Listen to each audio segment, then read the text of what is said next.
இதில் வேற சொல்லியிருக்காங்க, இது வந்து மதச்சார்பற்ற மதுரை அப்படின்லாம் டோலர் சொல்லியிருக்காரு. எப்படிங்க ஊரெல்லாம் கூடவா மதச்சார்புள்ள ஊர்? அப்போ வேற எந்தெந்த ஊர்லாம் மதச்சார்புள்ள ஊர் எனக்கு சொல்லுங்க.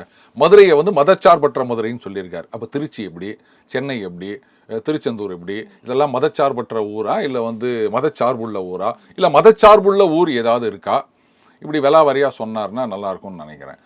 ஊருக்கெல்லாம் இப்படி சொல்லி நிற்கிறாரு. அப்போ அரசாங்கம் வந்து ஒரு முத்தமிழ் முருகன் விழா நடத்தும் போது அப்போ போய் ஏங்க நீங்கள் மதச்சார்பற்ற அரசு, இது மதச்சார்பற்ற நாடு அப்படின்னு ஏதாவது கேட்டாரா? கேட்டால் நோட்டு சீட்டு ஓட்டு கொடுக்க மாட்டாங்கன்னு பயமா? இப்படி ஆளாளுக்கு ஏதோ சொல்ல வேண்டியது. ஏதோ நடத்துகிறாங்கன்னா நடத்திட்டு போகிறாங்க, மக்கள் வராங்க. உங்களுக்கு என்ன வந்தது? இவ்வளோ நாளாக இல்லாமல் இப்போ தான் அப்படின்னா, இத்தனை வருஷமாக தமிழகத்தில் திமுக இத்தனை வருஷமாக ஆட்சியில் இருந்திருக்கு. எத்தனை முறை ஆட்சியில் இருந்திருக்கு? என்னைக்காவது முத்தமிழ் முருகன் விழா எடுத்திருக்காங்களா? அவங்களும் இப்போ தானே செய்கிறாங்க.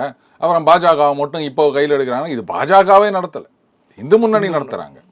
அப்புறம் பாஜக வந்து மதவாத அரசியலை கையில் எடுக்கின்றது அப்படின்னா, அப்போ முத்தமிழ் முருகன் என்ன மாதிரியான அரசியல்னு எனக்கு சொன்னீங்கன்னா நல்லாயிருக்கும். அதெல்லாம் வெறும் சந்தர்ப்பவாதம், வேற ஒன்றும் கிடையாது.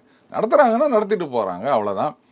எந்த ஒரு மாநாடுமே நடத்தக்கூடாது அப்படின்லாம் சொல்லக்கூடாதுங்க. போராட்டங்களை வந்து இந்த சட்டப்பூர்வமான முறையில் எதிர்த்தோ ஆதரித்தோ நடக்கின்ற போராட்டங்களை எல்லாம் தடை செய்யக்கூடாது அப்படின்னு இப்போ சமீபத்தில் ஒரு தீர்ப்பு வந்திருக்கு கோர்ட்டில்.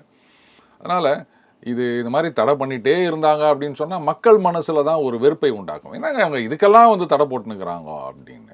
இனியோ அது நடக்கட்டும், பார்க்கலாம்.